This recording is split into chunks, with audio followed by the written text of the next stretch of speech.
Wait, hold up. Play that again.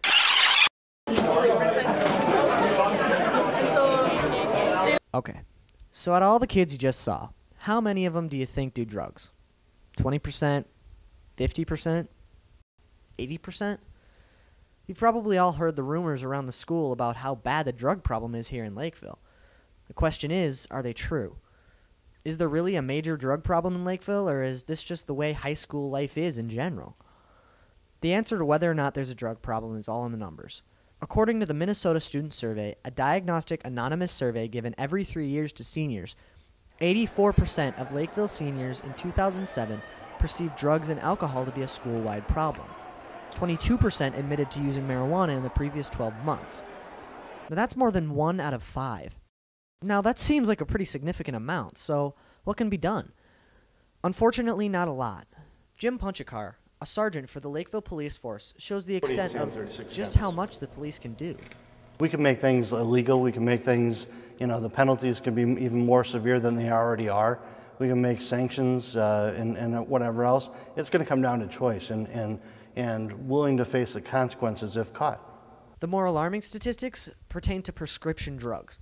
The state average for the abuse of prescription drugs in 12th graders is 9%. The county average, 10%. In ISD 194, it jumps to 13%, and that's not even the worst of it. In the Minnesota Student Survey, 28% of the students said they would approve if a friend smoked 1 or 2 packs of cigarettes a day. Considering the 22% of marijuana users, it isn't that startling of a statistic.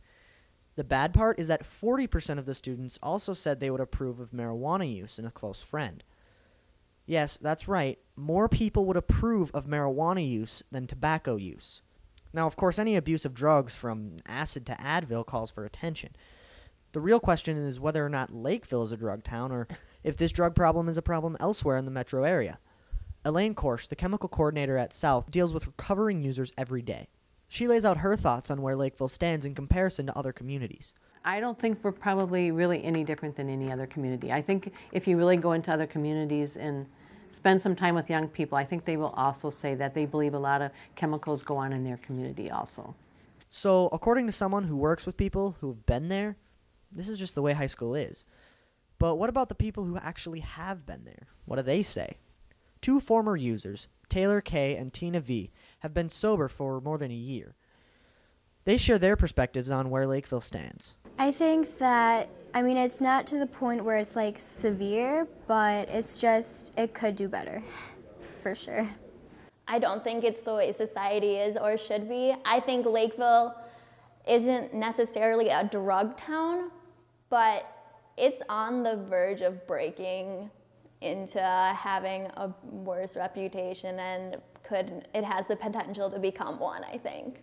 So, from a hands-on perspective, it seems as though Lakeville's just middle of the road.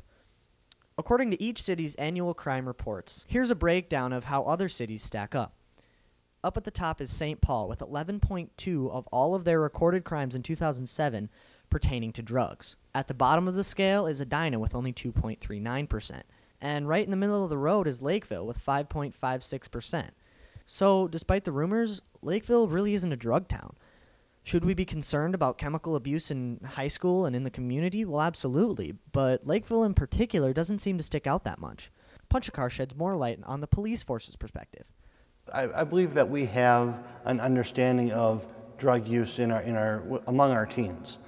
I don't view Lakeville as any different than any other community in regards to that. The unfortunate fact is that the drug problem in Lakeville is synonymous with high school life everywhere. Even worse, there's not much law enforcement can do about it. The police force can only do so much, and really it comes down to personal choice. In the end, there are just some people that make the personal choice to get involved with drugs, and no matter what the community does, that's the way it's going to be. So, until next time, this is Ryan Linney, Luke Brown, and the Southside, and we approve this message.